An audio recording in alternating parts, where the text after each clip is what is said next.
पश्चिम बंगाल विधानसभा चुनाव के दूसरे चरण का प्रचार अभियान मंगलवार की शाम 5 बजे थम गया। दूसरे चरण के चुनाव प्रचार के आखिरी दिन बीजेपी और टीएमसी के दिग्गज नेताओं ने हाई वोल्टेज कैंपेन किया। बड़ी बात यह थी कि बंगाल की हॉट सीट नंदीग्राम में दोनों पार्टियों के दिग्गज नेताओं की मौजूदगी रही।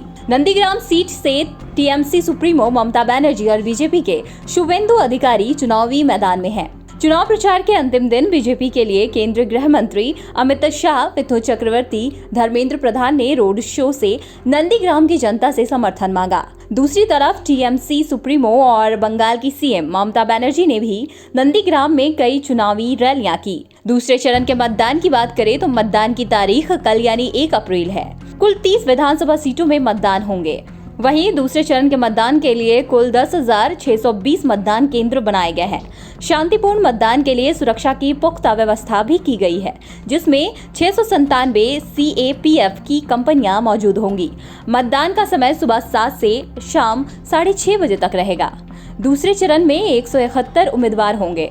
मतदाताओं की कुल संख्या 75,94,549 है। दूसरे चरण के मतदान की जरूरी जानकारियां। चलिए अब सीटों की बात करते हैं। दूसरे चरण के चुनाव में किन सीटों पर वोटिंग होगी? पूर्व मेदिनीपुर, पश्चिम मेदिनीपुर, बांकुड़ा, दक्षिण 24 परगना। पूर्व मेदिनीपुर में 9 सीटें हैं, वहीं पश्चिम मेदिनीपुर में 9 सीटें हैं। बांकुड़ा में 8 सीट, दक्षिण 24 परगना में 4 सीट है। नंदीग्राम में सबसे बड़ा मुकाबला, जी हाँ, दूसरे फेज की 30 सीटों में सबसे बड़ा और जोरदार मुकाबला नंदीग्राम में देखने को मिल रहा है। नंदीग्राम की लड़ाई बीजेपी और टीएमसी के लिए प्रतिष्ठा की लड़ाई बन चुकी है। नंदीग्राम सीट से सीएम ममता बनर्जी खुद चुनावी मैदान में है। उनसे बीजेपी के शुवेंदु अधिकारी भिड़े हैं। इस बार ममता बनर्जी ने भवानीपुर सीट छोड़कर नंदीग्राम का रुख किया है। नंदीग्राम से चुनाव जीतने के लिए ममता बनर्जी कोई कोर कसर नहीं छोड़ना चाहती।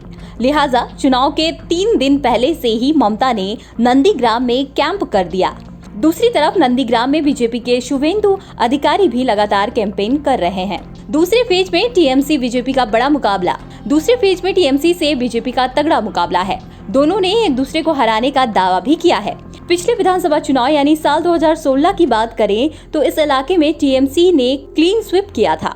इस बार के दूसरे फेज में सियासी समीकरण काफी हद तक बदला हुआ है। मतुआ समुदाय का वोट दूसरे चरण की सीटों पर काफी अहम माना जा रहा है। बीजेपी को भी इस इलाके से काफी उम्मीदें हैं। प्रभातखबर.com, विश्वास वही, रफ्तार नहीं।